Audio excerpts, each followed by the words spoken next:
Hello बच्चों, let's read the question. If a force of 100 dyne is applied over an area of 2 centimeter square, calculate the pressure produced in Pascal. Now to answer this question, first we will discuss here the key concept, and here the key concept will be pressure applied on a given surface which is given as force per unit area. Now according to the question हमारे पास यहाँ पे एक force generate हो रहा है which is of the amount 10 dyne, और यहाँ पे जो एरिया है वो 2 सेंटीमीटर स्क्वायर का दे रखा है. यहाँ पे जो हमारे पास फोर्स है और जो हमारे पास एरिया है दोनों सीजीएस सिस्टम में दे रखे हैं.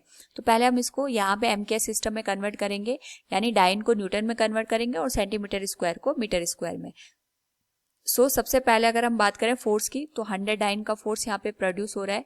एंड वी नो दैट कि हमारे पास यहाँ पे एक डाइन की जो वैल्यू होती है that is given as 10⁻⁻5 newton के बराबर. तो यहाँ पे 100 डाइन को हम न्यूटन में कन्वर्ट करेंगे, तो इसको यहाँ पे 10⁻⁻5 से मल्टीप्लाई कर देंगे and it will converted into the Newton.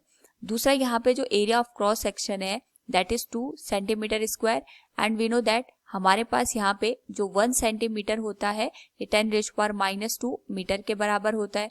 तो जो वैल्यू आएगी that will be given as 2 × 10⁻⁻4 centimetre को हम यहाँ पे मीटर में कन्वर्ट कर देंगे, तो ये हो जाएगा हमारे पास मीटर स्क्वायर के बराबर.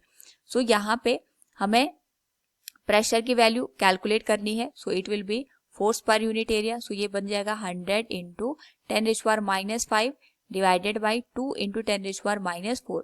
तो यहाँ पे अगर हम इसको सॉल्व करें तो ये आ जाएगा 100 डिवाइडेड बाई 2 50, और ये वैल्यू आ जाएगी 10⁻5 डिवाइडेड बाई 10⁻4. ये न्यूमरेटर में जाएगा तो पॉजिटिव हो जाएगा, तो -5 + 4 ये बन जाएगी वैल्यू -1 के बराबर, जिसको हम लिख सकते हैं 5 न्यूटन पर मीटर स्क्वायर. और न्यूटन पर मीटर स्क्वायर को ही हम यहाँ पे पास्कल का नाम देते हैं. यानी इस पर्टिकुलर केस में हमारे पास जो प्रेशर का अमाउंट होगा that will be equal to 5 pascal. Hope all you understood it. Thank you and best of luck.